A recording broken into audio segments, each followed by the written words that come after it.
Welcome to a point of view test drive video in the new Ford Fiesta. Give you a quick look round it. Sneaky glimpse in the boot. Slightly bigger than before the boot, but it's still not the largest boot in this class. One of the smaller ones actually. Back seats, a bit bigger than before, but once again, towards the small end of the small car in terms of practicality. Looks a bit like a fish. Now this is the Vignale, so it's got special grille and all the bells and whistles really. Look, Vignale, and this one's riding on 18-inch alloy wheels.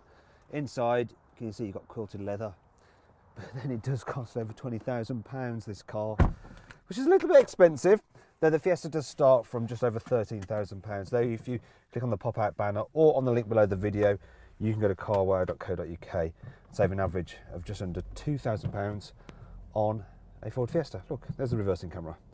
Yee. And this is the new infotainment screen, which is a big deal. You don't get it on every single model. The basic car doesn't have that, but most of them have this nice screen. And the whoa, it's a McLaren. I'll just put my mic back, sorry. That. So, let's go for a drive.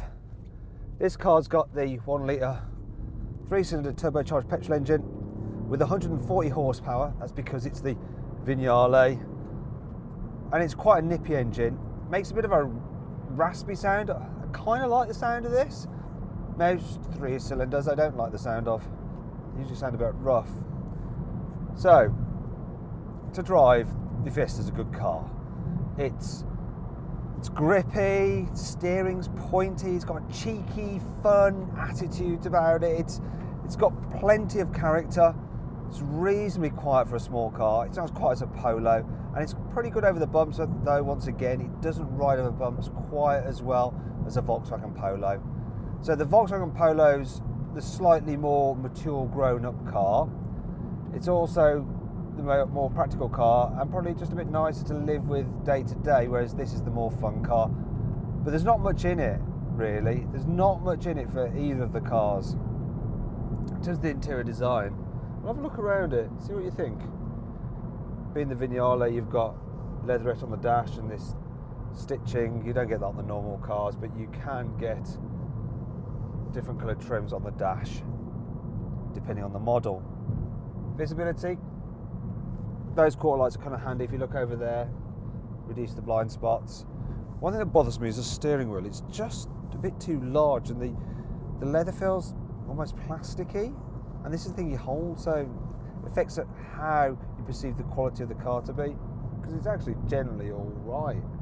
And like I said, the infotainment system, this new infotainment system, which has Apple CarPlay and Android Auto, so you can use your sat-nav if you don't have the high-end one with the integrated sat-nav like this one has.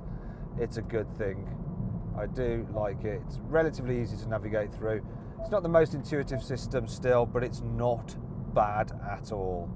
Much better than what you used to get in the old Fiesta. Well, there you go. Quick test drive in the new Fiesta. It's a good all-round small car. It just falls down slightly due to its practicality. That's the only problem with it. I know you don't buy these small cars for the outright size, but it's good if you can have one that feels roomier in the back than this does. Now, if you want to see more content on this car, then click on the video windows.